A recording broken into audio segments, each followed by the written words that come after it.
আপনার বাবা মা আপনার জন্য যা যা করেছেন তার মূল্য আপনি কখনোই পরিশোধ করতে পারবেন না। আপনার মা তার দেহের মধ্যে আপনাকে নিয়ে বেরিয়েছেন, তার রক্ত বিসর্জনের কারণেই আপনি পৃথিবীর মুখ দেখতে পেরেছেন। আপনাকে জন্ম দিতে গিয়ে তার প্রায় মৃত্যুই হয়ে গিয়েছিল। আপনি যখন নিজের যত্ন নিতে পারতেন না, তখন আপনার বাবাই আপনার সব প্রয়োজন মেটানোর ব্যবস্থা করেছেন। আপনার থাকার জায়গা ছিল না, তিনিই সেই ব্যবস্থা করেছিলেন। আপনার পড়াশোনার ব্যবস্থা করেছিলেন। আবার আপনার মায়ের দেখভাল করার মাধ্যমেও আপনার বাবা আসলে আপনার প্রতি ইহসান করেছেন। আর আপনার মায়ের দেখভাল করার মাধ্যমেও আপনার বাবা আসলে আপনার প্রতি ইহসান করেছেন। কেন এমনটা বলছি? কারণ আল্লাহ যখন মূসা আলাইহিস সালামের প্রতি বর্ণনা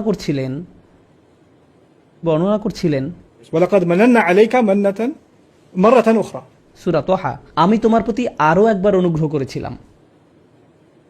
তো তার প্রতি আল্লাহর অনুগ্রহের একটা অংশ ছিল ফারাদাদনাহু যে আমরা তোমাকে তোমার মায়ের কাছে ফিরিয়ে দিয়েছিলাম, কাই তাকাররা আইনুহা ওয়ালা তাহজান, যাতে সে চোখের পানি না ফেলে, যাতে তার চোখ শীতল হয়ে যায়, যাতে সে আর কষ্ট না পায়।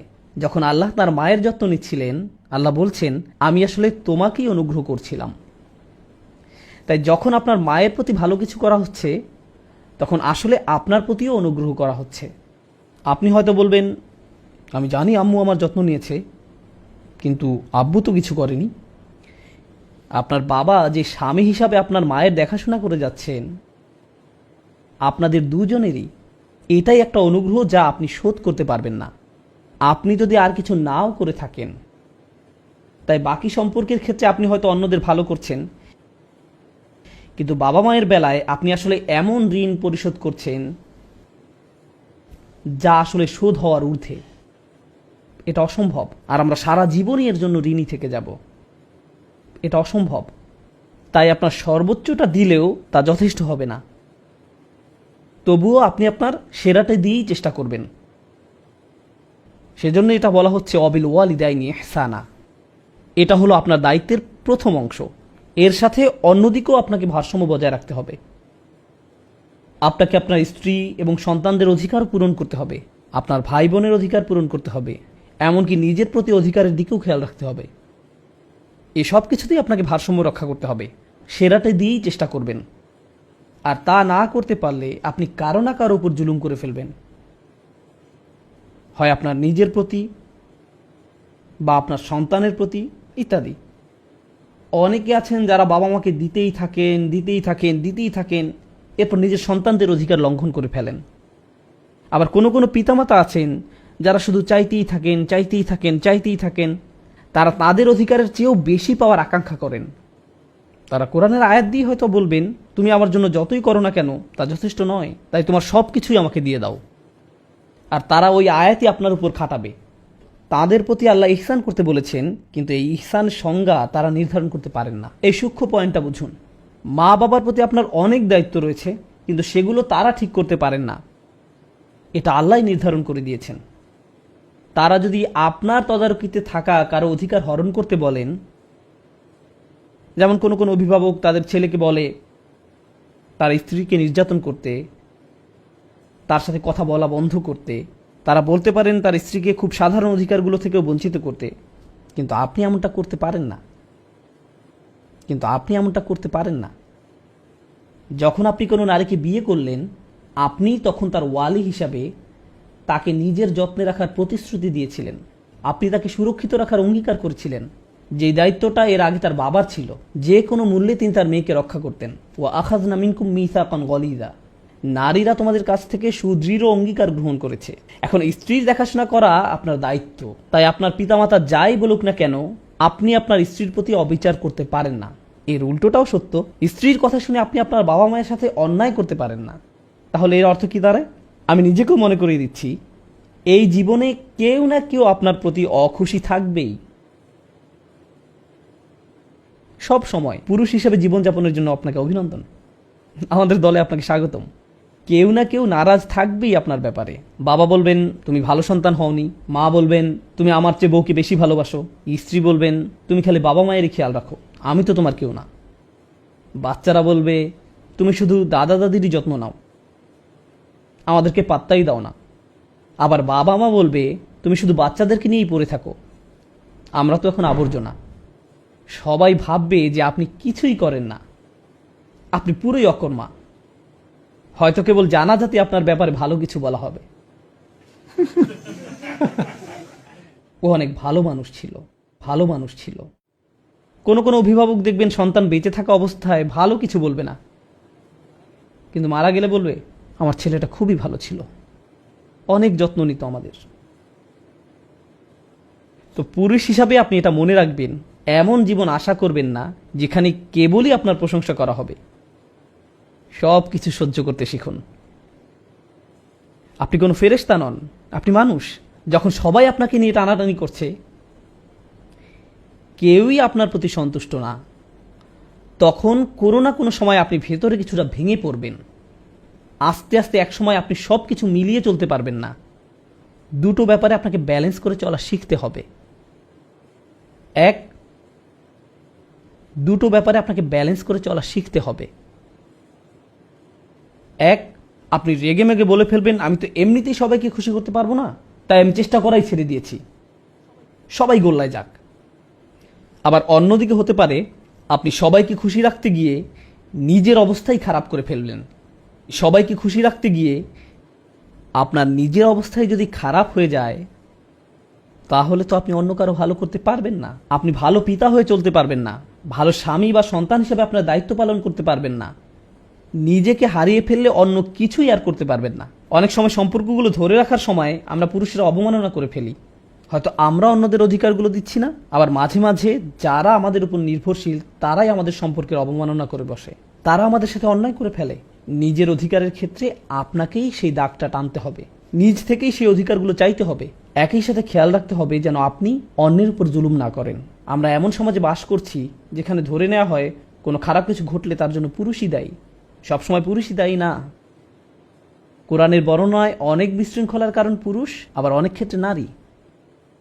মানুষেরাই বিশৃঙ্খলাকারী। মানুষের মাঝেই লোভ আছে, সে বেশি পেতে চায়, সে কখনো সন্তুষ্ট হয় না। আর আপনি যেসব সম্পর্কের মাঝে যুক্ত তাতে সকলেই সবসময় আপনার কাছ থেকে বেশি পেতে চায়। আপনাকেই সেই সীমারেখা টানতে হবে। আর ঘুমোতে যাওয়ার সময় আপনি যেন বলতে পারেন আমি সবার সাথে ইনসাফ করে চলেছি, আমি আমার স্ত্রী সন্তানদের কম দেইনি, আমি আমার কর্মক্ষেত্রে ঠিক থেকেছি, আমি আমার বাবা মায়ের অধিকার লঙ্ঘন করিনি। আর আপনার বাবা মাকে বাস্তবিকভাবে বুঝিয়ে বলতে হবে যে আপনি আপনার সর্বোচ্চ চেষ্টাটা করেছেন। বাস্তবিক অর্থে বলছি, বাস্তবিক অর্থে বলছি, আমি আদর্শিকভাবে বলছি না, বাস্তবিক অর্থে বলছি। কোরআন বাবা মায়ের অধিকার খুবই গুরুত্ব দিয়েছে। ইব্রাহিম আলাইহিস সালাম কি তাঁর বাড়ি ছেড়ে চলে যাননি? হ্যাঁ, গিয়েছেন। তিনি সেখানে থেকে যেতে পারতেন, আর তাকে মারধর করা চালিয়ে যাওয়া হতো। অনেক সাহাবীদেরকেই খুব কঠিন অবস্থার সম্মুখীন হতে হয়েছিল, যেমন সাদ ইবনে আবি ওয়াক্কাস রাদিয়াল্লাহু তাআলা আনহু। তার মা বলেছিলেন আমি না খেয়ে মরে যাব কারণ তুমি মুসলিম হয়েছ। আমি ইসলামকে ঘৃণা করি, আমি তোমার মুসলিম হওয়া মেনে নিতে পারবো না। অথচ তার মা একাকী তাকে লালন পালন করেছিলেন। মাকে কিছু না খেতে দেখে তার নিজেরই খুব খারাপ লাগছিল, কিন্তু তিনি ইসলাম ত্যাগ করতে পারেননি। অনেক সময় মানসিক অত্যাচার শারীরিক নির্যাতনের চেয়েও অনেক বেশি কাঁদায়, আর সেই মানুষগুলোই আমাদের বেশি কষ্ট দেয়, আর সেই মানুষগুলোই আমাদের বেশি কষ্ট দেয় যারা আমাদের বেশি আপন, যারা আমাদের বেশি আপন। শারীরিক নির্যাতনের ক্ষেত্রে চিহ্নগুলো আমরা দেখতে পারি, কিন্তু মানসিক অত্যাচার চিহ্নিত করা কঠিন। আমার আজকের আলোচনার বিষয় দুটি। এক, নিজের দিকে ভালোভাবে তাকিয়ে দেখুন আপনি নিজে দোষী কিনা, আপনি অবিচার করছেন কিনা।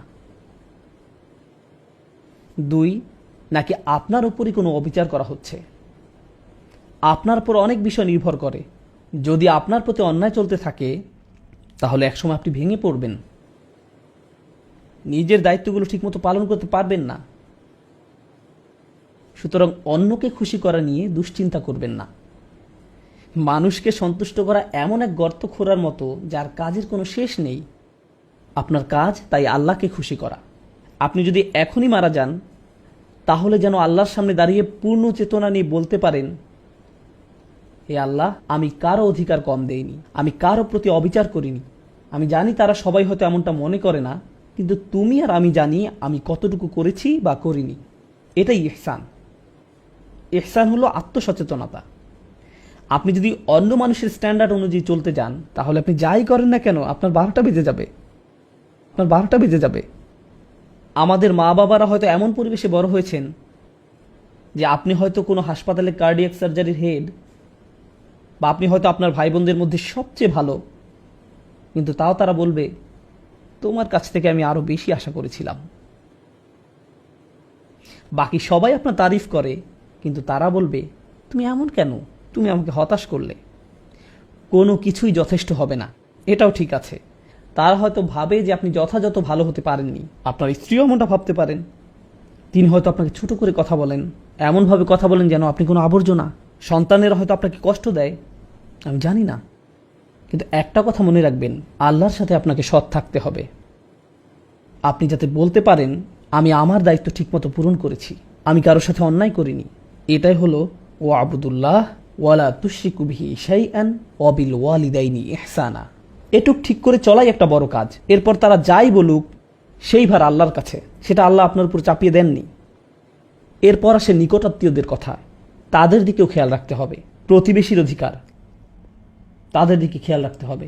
প্রতিবেশীর অধিকার, নিকটাত্মীয়দের কথা, তাদের দিকেও খেয়াল রাখতে হবে। অনেক আলেমরা বলেন আপনার বন্ধুরাও এই আওতায় পড়ে, বিশেষ করে যেসব বন্ধু আপনার বাসার কাছে থাকে, তাদের কিছু প্রয়োজন কিনা সেদিকে খেয়াল রাখা। আপনি যত বেশি অন্য মানুষের দিকে খেয়াল রাখবেন, আল্লাহ তত বেশি আপনার যত্ন নেবেন। এদিক থেকে ভাবলে এটা আসলে নিজের দিকেই খেয়াল রাখা। আপনি যদি নিজ থেকে এগিয়ে অন্যের খবর নেন, তাদের সাহায্য করেন, আল্লাহ তাহলে আপনাকে অনেক সমস্যা মিটিয়ে দেবেন। এমনকি যাতায়াতের ক্ষেত্রেও, আপনি হয়তো ট্রেনে, প্লেনে বা বাসে কোথাও যাচ্ছেন, আর আপনার পাশে একজন বসে আছেন, হয়তো কোনো ডাক্তারের অফিস বা এয়ারপোর্টের লবিতে কারোর সাথে বসে আছেন, তাদের প্রতি ইহসান দেখান, সুন্দর ব্যবহার করুন। ইহসানের আয়াতটা আসলেই এত চমৎকার। আপনি যদি হাইওয়েতে যাতায়াত করেন, তাহলে আপনার পাশে চলা গাড়ির চালক আপনার প্রতিবেশীর মতো।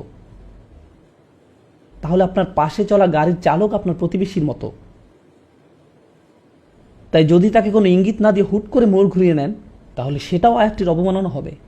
আপনি তার প্রতি ইহসান করলেন না, তাকে বিচ্ছিন্ন করে দিলেন। যেমন কেউ গাড়ি পার্ক করতে যাচ্ছে আর আপনি মাঝখান দিয়ে,